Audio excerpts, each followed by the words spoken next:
Bonjour à tous, j'espère que vous allez bien. On se retrouve pour le brief du lundi 11 avril 2022, donc le premier brief de cette semaine. On parlera exclusivement de Bitcoin et Ethereum. Demain, j'ai prévu de faire Atom, donc de faire une petite mise à jour sur Atom, ça m'a été demandé. Et également, n'hésitez pas à mettre en commentaire les assets que vous voulez que j'analyse, ceux qui reviennent le plus et que je trouve quand même assez intéressants techniquement quand il y a des choses à dire. Par exemple, Zilliqa, il était beaucoup revenu parce qu'il était très parabolique, mais techniquement, il n'y avait rien à dire. À part une parabole, on vend, on trace ses zones de rechargement pour localiser les futures zones d'achat. Il n'y a vraiment rien à dire de plus. Donc, tout ce qui est parabolique, etc., généralement, je le traite pas, à part si je trouve que c'est urgent, que je vois trop de débutants aller dedans, etc., se faire piéger. Mais là, Zilliqa, j'ai vu quand même beaucoup de gens qui demandaient où vendre, quand vendre, etc., plutôt majoritairement. Donc c'est pour ça que je me suis dit, bon, les gens sont déjà positionnés dedans, ils ont peut-être pas FOMO, ils peuvent vendre en profit. Quand je voyais par exemple sur crypto.com, beaucoup me demandaient j'ai acheté ou est-ce que voilà, je fais quoi, je garde, etc. Je me disais, bon, il y a vraiment besoin de faire un point dessus. À l'époque, on était très vertical. Mais Zilliqa, j'ai vu que c'était un petit peu différent. Alors du coup, le Bitcoin qui est toujours dans sa dynamique baissière ici, daily, donc comme je vous avais expliqué mon raisonnement, pour moi, le weekly prime, donc le weekly maintenant est techniquement haussier quand on parle de la dynamique de prix, c'est-à-dire ici depuis ce W weekly qui a réussi à se former, quand on le voit ici, voilà, hop, W dans un petit W.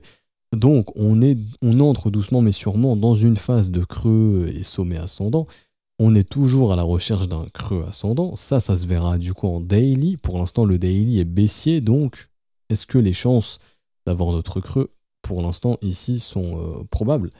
Le premier arrêt, oui, on pourrait poser un bottom sur ce niveau, 0,382, mais pour l'instant, ça se développe pas encore. Donc, là, le daily m'amène à penser que le fond, en gros, notre creux peut être plus bas, notre creux ascendant peut être plus bas sur le BTC. Pour l'instant, c'est toujours le scénario privilégié. Pourquoi je dis ça? Puisqu'on a formé un W weekly, et je vais pas vous dire oui, on va absolument avaler le W weekly. Pour l'instant, non. On va essayer de le tenir. C'est une structure assez forte. Il y a littéralement des gens qui ont accumulé énormément. On voit sur Bitfinex, etc., donc des exchanges de whales. Enfin, maintenant, il y a beaucoup de whales dessus.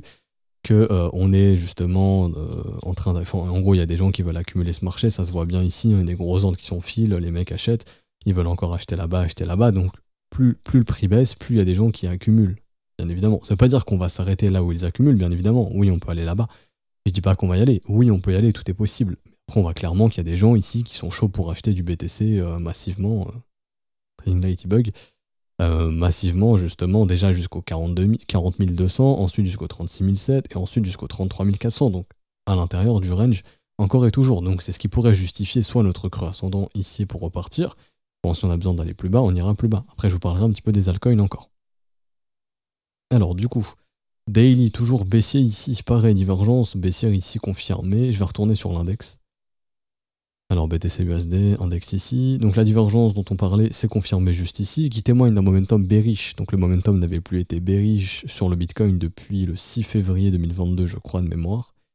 Non, oui, avant carrément, décembre 2021 déjà ici. Non, ça avait été perdu ici, ok. Parce que je me disais bien. Et ça a été récupéré le 6 février. Donc depuis le 6 février, les acheteurs ont le momentum. Donc bon, ils ont contrôlé la force du mouvement. C'est ce qui nous a permis de remonter et de faire le W weekly. Maintenant, les vendeurs ont la force du mouvement. Donc, après un W weekly, quand on a des divergences baissières, ça annonce justement des dips et des nettoyages. C'est ce qu'on est en train de faire. Maintenant, est-ce qu'on va réussir à aller sous ces niveaux? Pour l'instant, c'est pas ce que je suis en train de privilégier, puisqu'on a fait un W weekly, comme je l'ai expliqué, c'est une structure très importante. Par contre, si on l'avale, à ce moment-là, la zone hyper intéressante, c'est là-bas. C'est dans le gros creux au niveau du volume profile, et donc tout investissement de nouveau intéressant se fera dans cette grosse zone. Ici, donc, je vous mets une box verte. Mais en gros, ce sera tout ça, quoi. Hop. Donc ça sera de nouveau la zone méga intéressante. Pour l'instant, il va falloir venir avaler ça, et ça peut être compliqué, puisqu'on a des gros qui sont rentrés. Et ça, on le voit également ici, où littéralement, pendant que le S&P était en train de descendre, je sais pas si vous vous souvenez, tous les indices étaient bearish, le Bitcoin il tenait, parce qu'il y a des gros qui ont acheté ici, et ces gros vont défendre leur position. Enfin bref. Et je pense que ce mouvement baissier sur le Bitcoin, pas tellement fait pour nettoyer le Bitcoin, mais plutôt pour nettoyer les alts. Mais ça, j'y reviendrai après. Alors du coup, bon, on enchaîne les mauvaises nouvelles, techniquement en daily, puisque divergence baissière, puisque toujours des M, puisque aucune pattern de retournement, et puisque biais instit bearish. Donc, tout nous porte à croire que pour l'instant, un bottom ne veut pas se développer sur cette zone de prix, donc sur les 42 000 $. Encore une fois, C'est à l'instant T où je vous parle, mon avis peut évoluer d'ici les prochains jours, ou même demain, s'il y a des patterns de retournement, etc., dans les prochains jours. Mais à l'instant T, à l'heure où je vous parle, de ce qu'on voit techniquement ici, pour l'instant, à part le miracle du premier arrêt, qui, oui, peut arriver, c'est-à-dire que tout marché peut redéclencher très bullish sur les 0,382. Je vous explique et je vous montre pourquoi. Ah, Coinbase, je pourrais pas. Je vais aller sur Bitstamp. Hop. Mais ça, je l'ai déjà fait dans plein de briefs, mais pour les nouveaux, pourquoi je parle souvent des 0,382? Parce que c'est un niveau extrêmement important pour le suivi d'une tendance. Quand on est dans une tendance haussière ou baissière, peu importe, on ne casse jamais ce niveau. Exemple, ici. Je viens, lorsqu'on a eu ce rallye, ici, là. Donc là, bon, on s'en fout parce que c'était la sortie du W, mais là, on va venir ici. Tac. Est-ce qu'on casse le premier arrêt? Non. Ici, on est bien d'accord qu'on le casse pas. On mèche dessus, on casse pas. Je reviens ici à nouveau. Donc on prend toujours le bottom, toujours le top. Hein. Ici, le top. On revient, premier arrêt, on mèche parfaitement dessus, bam, ça redéclenche direct. Ici, de même. Premier arrêt, on mèche dessus au dollar près, bam, ça redéclenche direct. Parce que c'est un niveau extrêmement important. C'est lui qui nous permet d'identifier la tendance. Est-ce que c'est toujours un mouvement tendanciel haussier ou non? Pareil, lors du mouvement baissier de 3000 à 1800, premier arrêt nous sauve, bam, gros V-bottom, on redéclenche bullish. Ici, de même, premier arrêt, bam, on redéclenche bullish. Derrière, ici, on ne vient pas le tester, mais est-ce qu'on le casse? Non, donc on est toujours bullish. On monte, on monte, on monte, on monte. Là, on vient le tester, ok. On mèche dessus, on redéclenche bullish. Malheureusement, pas de nouvel ATH. Derrière, le M se forme, on casse le premier arrêt, bear market, ok. Et donc, là, c'est la même chose, c'est pareil, c'est vraiment un niveau extrêmement important. Là, par exemple, quand je viens ici, je trace, est-ce qu'on est venu casser le premier arrêt? Non, objectif, faire un nouvel ATH. Là, est-ce qu'on l'a cassé?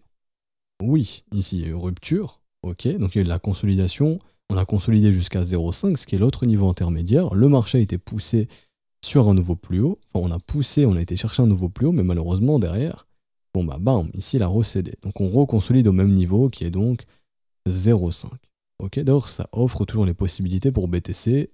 Si jamais ce W cède, hein, ici, bon bah encore une fois, tout nous amène à penser quand même que ce sera la zone de rechargement très long terme qui sera privilégiée pour une entrée assez intéressante. Peut-être qu'elle arrivera, peut-être qu'elle n'arrivera pas. Mais c'était pour vous montrer quand même l'importance du premier arrêt qui peut vraiment vous identifier si on est toujours dans un marché haussier. Et ça marche aussi à la baisse, bien évidemment. Ici, exemple, je prends, hop, tac, je trace mon premier arrêt. Est-ce qu'on vient le casser? Non, continuation baissière. Ici, je trace mon premier arrêt. Est-ce qu'on vient le casser? Non, continuation baissière. Et ici, est-ce qu'on vient casser le premier arrêt? Pour l'instant, non, on est en train de le travailler. On l'a travaillé et les vendeurs ont rejeté ce prix. Donc l'objectif des vendeurs, à eux, c'est toujours d'essayer d'aller péter ce niveau plus bas. Mais ce qui a changé, c'est qu'on est sur un W weekly qui est vraiment une structure très puissante tant qu'elle tient. Et elle tient jusqu'ici, bien évidemment. Ok. Et donc, on peut enchaîner les creux ascendants pour continuer de remonter et définitivement péter ce premier arrêt. Pour l'instant, c'est pas encore le cas. Et donc c'est pour ça que je vous dis que ce niveau 0,382 est vraiment important pour la suite du mouvement. Ça peut être qu'un simple dip. C'est-à-dire que le bottom peut se développer à l'heure où je vous parle. Mais là, techniquement, c'est pas encore confirmé. C'est pour ça que je vous préviens que techniquement, il n'y a pas encore de signe de bottom massif ici. C'est pas encore le cas.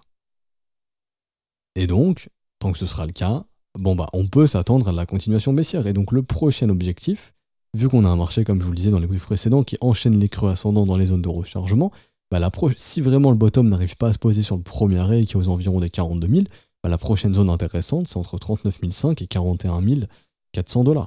Là où il y a le creux dans le volume profile. Également, au sein de ce range, on a développé suffisamment le prix partout, sauf dans cette zone. Donc le marché peut demander à revenir travailler cette zone pour y poser un bottom, par exemple. C'est possible, ok? Et mon point de vue, et pour l'instant, franchement, le Bitcoin, il n'y a rien à dire de plus en daily. Rapidement, court terme, on a les débuts de divergence haussière. Donc la divergence haussière, on l'a eu ce week-end. À prendre avec des pincettes, hein, tout le développement du prix en week-end, c'est à prendre avec des pincettes. Mais on a les divergences haussières. Maintenant, ce qu'on veut voir en semaine, c'est voilà, DW revenir en 4 heures. Là, ça pourrait être intéressant pour réattaquer les résistances et tenter justement de poser un bottom sur ce fameux 0,382 que j'ai pas dessiné ici, mais au final, je pense que je vais le mettre là. Donc, hop, à côté, pour qu'on puisse l'avoir quand même. Ici. Et si jamais en H4, on peut avoir quelque chose comme ça, proche des 0,382, ce serait quand même assez intéressant. Assez intéressant. Ça aussi, c'est un truc à surveiller. Et ce que je veux vous dire, c'est que pour l'instant, il faut vraiment attendre le développement de quelque chose, et donc, en daily, tant qu'on sera dans cette dynamique baissière de M, bon bah malheureusement, il ne faudra pas s'attendre à grand chose du BTC, à part si d'un coup, grosse bougie verte, gros rebond sorti de nulle part. Alors, également, du coup là on en vient aux altcoins, où ce que je veux vous montrer, c'est que malheureusement, les gens sont partis FOMO dans les alts, ça j'en ai déjà parlé, mais là je vais bien vous le montrer avec des chiffres bien concrets, et je vais vous comparer un petit peu les open interest en fonction du prix du BTC. Donc par exemple, quand le Bitcoin il était à 46 000 $, on avait un open interest sur les alts de 10 milliards 500 millions, on est revenu à 46 000 environ, 45 002, on avait un open interest de 10 milliards, donc un petit peu plus faible. Malheureusement, là, quand on a cassé, les gens, pendant que le Bitcoin ne faisait rien ici, donc en gros le BTC il était coincé de 47 à 44, bah, l'open interest des alts a beaucoup augmenté, ce qui veut dire que les gens sont partis FOMO dans les altcoins. Ce qui est intéressant, c'est que ce open interest a quand même bien diminué, on est passé de 15 milliards 400 millions à 11 milliards 700 millions, mais malheureusement, on a un open interest sur les alts qui est toujours plus élevé que ce qu'il l'était avant, et pourtant le prix du Bitcoin est plus bas. Donc, on pourrait se dire que un open interest acceptable sur les alts, ce serait du coup de revenir quelque part par là, donc de chuter encore entre 10 milliards 600 millions, on va dire, et 9 milliards 500 millions, et du coup de perdre encore, allez, je vais regarder la valeur actuelle, on est environ à 12 milliards, allez, de perdre encore 2 milliards d'open interest, donc de revoir encore des pics de liquidation, et du coup de voir encore une petite pression vendeuse pour venir décharger encore le train des alts. Et une fois qu'on aura fait ça, on sera bon. Pourquoi je dis ça? Parce que lui, son open interest au Bitcoin, il n'a pas augmenté. Les gens sont pas partis FOMO dans les altcoins. Ça, on le voit ici. Mais l'open interest du Bitcoin, il est resté très corrélé au prix, en fait. Donc, oui, on a fait un nouveau sommet sur le prix ici. Bon, bah, l'open interest, il a suivi. Très bien. En plus, il y avait beaucoup de shorters ici qui se sont fait défoncer. Donc ça, c'est hyper intéressant. Et derrière, l'open interest, il n'a pas augmenté sur... pendant que le Bitcoin consolidait son open interest, il n'est pas monté au BTC. Il est resté stable, en fait. Voire, il a diminué. Donc les gens n'ont pas ouvert des positions ici. Là, on a dégagé beaucoup de vendeurs ici, beaucoup de shorters, et pendant ce temps, on a dégagé des vendeurs sur le Bitcoin, les gens sont partis FOMO dans les altcoins. Et donc là, pour moi, ce mouvement baissier, je le répète, ce mouvement baissier sur le BTC, il est là pour nettoyer les alts, et je le pense sincèrement. Puisque le Bitcoin, c'est celui qui dirige tout, si le Bitcoin il dump, avec un petit peu de volatilité, bah les altcoins, elles dumpent aussi. Et donc, ça fait d'une pierre deux coups, on liquide les gens sur les alts, les open interest diminuent, et on décharge les trains acheteurs. Et pourquoi je dis ça? Puisque les fundings se sont mis à remonter, les open interest se sont mis à partir en ligne droite, et pourtant le Bitcoin, lui, il n'a rien fait. Donc, on n'a pas eu l'intérêt sur le Bitcoin sur ce pump, mais on en a eu beaucoup sur les altcoins. Et qui est en train de morfler sur ce dip? Qui morfle? Les altcoins. Là où lui, l'open interest du Bitcoin, bah, il diminue pas énormément. En fait, il diminue en conséquence au niveau de... Enfin, en gros, il suit le prix, quoi. Mais on n'a pas, par exemple, un open interest du Bitcoin qui se fait défoncer. Là où l'open interest des alts, lui, bah, il a déjà bien fondu sur ce mouvement baissier du Bitcoin. Ok? Et c'est surtout là où je voulais en venir, c'est que y a beaucoup de gens qui sont partis FOMO dans les alts et qui sont en train de se faire nettoyer. Et je me dis que vu qu'on a été pas mal parabolique, faudrait peut-être retourner en gros entre ces valeurs.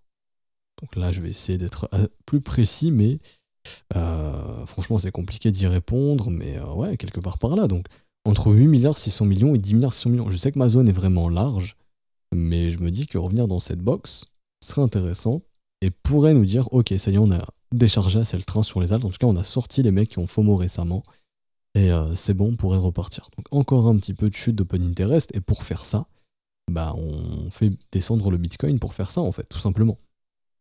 Donc c'est un petit peu mon point de vue. Bitcoin, il n'y a pas eu grand FOMO dedans, on a FOMO sur les alts, allons nettoyer les altcoins. Maintenant, ce qui est un petit peu dommage sur le BTC, c'est que court terme, ça semble quand même, les gens semblent essayer de capturer le dip sur le BTC aussi. Donc on peut se dire qu'un petit coup de pression sur BTC, qui permettrait de dégager les acheteurs récents à levier aussi, du Bitcoin et des altcoins, ce serait peut-être une bonne chose. Pour ensuite, pourquoi pas, tenter vraiment d'y aller. Parce qu'une fois que les gens ont perdu leur argent dans les alts, bah, plus les gens perdent du pognon, moins ils peuvent en mettre, et l'intérêt pour les crypto-monnaies est décroissant. C'est-à-dire qu'on a de moins en moins de nouveaux arrivants dans le marché crypto. Ce qui veut dire qu'il y a de moins en moins de gens qui peuvent venir et foutre du levier sur les altcoins et le Bitcoin. Donc une fois qu'on a liquidé les traders actuels, bah, déjà on a beaucoup diminué leur capital, donc ils ont de moins en moins de pognon pour aller en risquer sur les contrats dérivés. Ce qui fait que Une fois qu'ils ont eu leur punition, ils peuvent moins revenir, voire ils reviennent pas pendant un temps, puisque le temps de se remettre de ça psychologiquement, de grosses liquidations, bon bah ça fait mal et on peut mettre du temps avant de revenir dans le train et de se dire bon bah vas-y, de toute façon ça a dumpé, ça fera que dumper, et au final le train remonte et les gens refusent d'accepter le fait que ça monte parce qu'ils se sont fait liquider avant cette montée. Et pour moi, justement, ce qui est paradoxal, c'est que le Bitcoin fait un W weekly, ce qui est une structure hyper bullish, mais derrière déclenche pas quelque chose d'haussier. Pourquoi? Parce que les gens sont partis FOMO dans les altcoins, qui elles ont des charts un peu moins sympas que le Bitcoin d'ailleurs. Je vois pas autant de W weekly sur les altcoins que j'en ai vu sur le Bitcoin. Donc pour moi, Bitcoin, techniquement, c'est le plus beau du marché crypto, honnêtement. Bon, il y en a d'autres, on peut trouver d'autres exceptions. Il y a d'autres W weekly qui se dessinent, qui se sont dessinés, qui continuent de se dessiner. Par exemple, des trucs comme EGLD, on avait vu, qui ont des structures assez jolies. ETC, pareil, qui avait fait quelque chose de sympa. Et le Bitcoin est l'asset le plus intéressant, mais les gens préfèrent aller FOMO sur les alts qui ont fait des V-bottom en weekly, donc qui sont des structures moins importantes. Et du coup, c'est ce qui fait que le Bitcoin ne part pas, puisque le Bitcoin, c'est un peu celui qui dirige tout. Et s'il y a trop de gens qui ont FOMO dans les alts, mettre un coup de pression sur le Bitcoin permet de liquider ces gens sur ces altcoins. Et également, bon, il y a des gens qui sont partis FOMO dans le Bitcoin, donc ça permet de les nettoyer. Et du coup, voilà, mon raisonnement, c'est que ouais, les gens préfèrent aller FOMO sur des alts qui ont des charts moins intéressantes, qui sont déjà plus volatiles que le Bitcoin, et préfèrent aller foutre du levier sur quelque chose qui est déjà extrêmement volatile. Les altcoins sont plus volatiles que BTC, et les gens vont foutre du levier pour rendre ça encore plus volatile. Et du coup, c'est ce qui peut leur faire perdre leur capital, parce que là, on prend une altcoin qui a fait moins 30%, bah, quelqu'un qui était en levier x3, ça y est, il est liquidé, il a plus d'argent, quoi. Malheureusement, sa position est liquidée. Et juste faire baisser de 5 à 10% le Bitcoin, ça permet de faire chuter certaines ailes de 20-25%. Donc tout ce qui est levier x5, ça dégage, x4, ça dégage également. Et donc tout ce qui est x10, x15, 20, 30, 50, 100, je vous en parle même pas, eux aussi ils sont sortis. Donc voyez un petit peu le Bitcoin comme celui qui permet de tout liquider, donc Bitcoin W weekly, mais qui déclenche rien de bullish parce que les gens partent extrêmement bullish dans les alts. Donc maintenant, est-ce que le Bitcoin, on a besoin d'aller sous ses creux pour le nettoyer et lui et bien les altcoins? C'est possible. Mais moi, de ce que je vois, c'est franchement que l'open interest du Bitcoin n'est pas parti parabolique, en fait. Il est vraiment pas parti parabolique, sachant qu'en plus de ça, sur cette montée, on a plein de mecs qui ont shorté, qui ont refusé de voir le Bitcoin monter. Donc il y a aussi plein de mecs ici qui sont venus vraiment bear. Là où ils ont plutôt... Et là où on a d'autres traders qui sont plutôt partis FOMO sur les altcoins. Donc voilà, c'est un petit peu mon point de vue du marché. Donc je me dis que la pression vendeuse sur le Bitcoin peut encore durer un petit peu s'il faut continuer à nettoyer sur les alts. Tant que je vois pas de Bitcoin, enfin de bottom se poser sur le Bitcoin, je me dis ok, cette zone d'open interest sur les alts serait un bon compromis pour se dire on a nettoyé assez suffisamment. J'ai fait un sondage, j'ai fait à nouveau un sondage dans le Discord, enfin pardon, dans le YouTube, dans la partie communauté. N'hésitez pas à aller la voir. Justement, j'aimerais savoir si parmi vous, il y en a beaucoup qui sont en position leveragée sur les altcoins ou pas. Donc vous pouvez répondre au sondage, tout est anonyme, mais ça va nous aider justement, enfin en tout cas ça va m'aider moi. Pour ma perspective du marché, pour essayer de vous faire les meilleures analyses vis-à-vis des data que je peux récupérer de ce que vous me dites, tout simplement. Donc c'est anonyme, n'hésitez pas à être véridique, si je puis dire, à ne pas mentir, puisque c'est anonyme, donc voilà, vous n'avez rien à perdre. Voilà, tout simplement. Et du coup, pour finir, Ethereum rapidement. Alors, ETH-BTC qui a été chercher un nouvel ATH, donc Ethereum reste plus fort que Bitcoin sur ce retracement. Maintenant, on avait vu que Ether est dans sa zone de consolidation, donc on voit qu'il est en train de galérer à monter, il consolide justement. On est en train d'enchaîner les divergences baissières, on est en train d'enchaîner une nouvelle. Donc là, on a vraiment de sacrées pertes de momentum. Donc, c'est ce qui m'amène à penser que le rallye de TH-BTC va vraiment se calmer ici, qui peut à la limite continuer de pousser un petit peu, mais va vraiment se mettre à consolider plus. Et d'enchaîner les divergences, c'est pas trop bon. Hein, et ça annonce de la consolidation supplémentaire, voire du retracement à venir. Et voilà, un marché qui va consolider. Donc, je pense que pour les prochains jours, on va voir Ethereum se calmer contre le Bitcoin. Et donc quand on regarde ETH-USD, on voit qu'il a retracé moins. Bitcoin, il est déjà sur son premier arrêt, Ether, il n'y est pas encore. Donc pour Ether, ça serait les 3039 $, donc c'est encore un petit peu plus bas. D'ailleurs, Ethereum, lui, semble nous passer un message, c'est-à-dire, je suis pas aussi bearish que Bitcoin. En daily en tout cas. Pour l'instant, l'Ether, il est toujours sur un V-top, il n'est pas sur un M-top, donc c'est moins bearish que Bitcoin. Et également, il a une petite divergence baissière, mais il n'a pas encore fait la grosse divergence. Donc il peut la faire aujourd'hui si on continue d'avoir une pression vendeuse. Mais on n'est pas vraiment sur un gros M-top ici sur Ethereum. Donc c'est intéressant. Et on est aussi encore au-dessus du premier arrêt. Donc c'est aussi intéressant au niveau d'Ether. Donc Ether tient bien au niveau de ce dip. Et pourquoi il tient bien? Parce qu'on a aussi des grosses whales qui l'achètent sur Bitfinex. Enfin, qui l'ont acheté.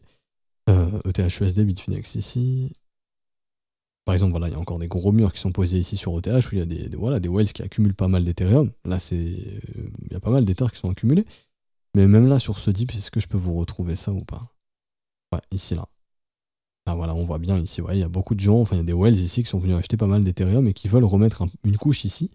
Bon, après, on a pas mal de whales qui veulent acheter plus bas encore. Mais on voit que Ether, quand même, il est... Et voilà, des whales qui accumulent pas mal sur Ethereum. Donc c'est vachement intéressant. Et ça accumule un petit peu plus haut que le Bitcoin. C'est intéressant. Et du coup, Ether est plus fort que Bitcoin ici. Et du coup, Ether, il est dans une zone de combat entre ces deux niveaux de prix. Donc le point bearish, il est ici, entre 3142 $ et entre 3270 $. Ok. Et donc, si on résout plus bas, bon, bah, il n'y aura pas de pattern de retournement. Et donc, à ce moment-là, il n'y aura ni W, donc ni déclenchement bullish sur Ether. Et donc, à ce moment-là, prochain objectif, 3039 $, très très probablement le premier arrêt. Et donc là, on verra si Ether il pourra poser un bottom ou non. Si ce n'est pas le cas, bon, je ne peux pas parler de cette zone de rechargement à l'instant T. On pourrait y aller si jamais. Mais on va voir depuis le précédent creux, donc qui est plutôt celui-ci. Où est la zone de rechargement? Alors, elle est plutôt entre... ici, entre 2896 et 2184 $. Donc je me dis que si le premier arrêt ne tient pas ici, voilà, la prochaine zone intéressante, elle sera plutôt vers ici, entre 2870 et 2690 $. J'ai fini également pour la mise à jour sur Ethereum, donc je fais un petit peu le bilan de ce que j'ai dit. En weekly, le Bitcoin, tant qu'il tient le bottom, c'est bullish, ce qu'on a sur BTC. On a la recherche d'un creux ascendant pour poursuivre cette dynamique de creux et sommet ascendant, comme je vous ai montré. Creux ascendant, sommet ascendant. Donc on est à la recherche d'un creux ascendant pour faire un nouveau sommet ascendant, à part si on pète ici le bottom trouvé à 33 000 $. Là on a Valras W et ça sera pas bullish du tout et ça annoncera donc probablement un dip, une poursuite baissière dans le creux du volume profile qu'on a vu ensemble, donc de 24 000 jusqu'à 31 000 $ environ. Et donc ce mouvement baissier pour moi n'est pas là pour sortir les acheteurs agressifs sur le Bitcoin, sur les contrats dérivés, parce que j'en ai pas vu au niveau des open interest, où là les gens étaient plutôt short. Bon là il y a un petit peu des gens qui tentent de capturer le dip, mais c'est pas exceptionnel non plus. Et ce que je veux dire également, et du coup le bilan c'est que les gens ont plutôt été FOMO sur les alts et on est en train de créer cette pression vendeuse sur le Bitcoin pour pousser les altcoins au sud justement. Et tout simplement de liquider les gens sur les alts, hein, tout simplement. Et ouais, cette pression vendeuse est probablement là pour continuer de sortir les gens sur les altcoins. Et donc, tant que je verrai pas de bottom sur le Bitcoin, probablement que cette zone d'open interest sera intéressante à surveiller parce qu'une fois qu'on y reviendra, bon, les gens auront été sortis des alts et à ce moment-là, peut-être que la pression vendeuse sera finie sur le BTC parce qu'on aura fait notre taf, c'est-à-dire liquider ou sortir assez de gens sur les altcoins. Donc on s'arrête ici pour aujourd'hui, j'espère que ça vous aura plu, je sais que c'est hyper technique, donc ça va vous mettre du temps à comprendre un petit peu tout ce que je raconte, je sais que c'est assez compliqué. Si vous souhaitez en apprendre plus, accélérer votre apprentissage et surtout en apprendre beaucoup plus, vous pouvez nous rejoindre via l'école. Donc à ce stade du mois, ce sera beaucoup plus intéressant de le faire via les modalités crypto. Donc tout ça c'est expliqué dans le salon bienvenue du Discord, le lien du Discord est en description en commentaire, vous pouvez nous rejoindre. Donc n'hésitez pas, il y a paiement, tout ce qui est BNB, Ethereum, les prix ont été mis à jour en fonction de l'évolution, enfin en fonction de l'évolution, depuis l'évolution du prix du dollar, enfin de l'euro contre le dollar, donc on a mis à jour les prix, donc les prix ont diminué en USDT, n'hésitez pas, c'est encore plus intéressant, donc n'hésitez pas. Les paiements sont disponibles en BNB, Ethereum, USDT, si vous avez une quelconque question, n'hésitez pas à la poser en description, en commentaire ou à un des professeurs, voilà, petite question, on envoie un message, clic droit, envoyer un message, et on vous répondra le plus rapidement possible. Également, si vous avez déjà procédé au paiement et que vous avez le TXID qui se génère quand vous faites la transaction, donc l'identifiant de transaction, vous l'envoyez à tous les professeurs, le premier qui le voit, le valide et comme ça, vous avez votre rôle élève directement. N'hésitez pas à laisser un petit pouce bleu, je ne sais pas si je l'ai dit, je crois que je l'ai dit, je vous souhaite un bon début de semaine, n'hésitez pas à répondre au petit sondage que j'ai fait dans la communauté YouTube et également à nous rejoindre sur Discord, c'est gratuit, vous avez des ressources gratuites, n'hésitez pas à nous rejoindre. Également en commentaire à me mettre les assets que vous voulez que j'analyse, hein. Je pourrais traiter ça au cours de la semaine. Et du coup, on se retrouve demain.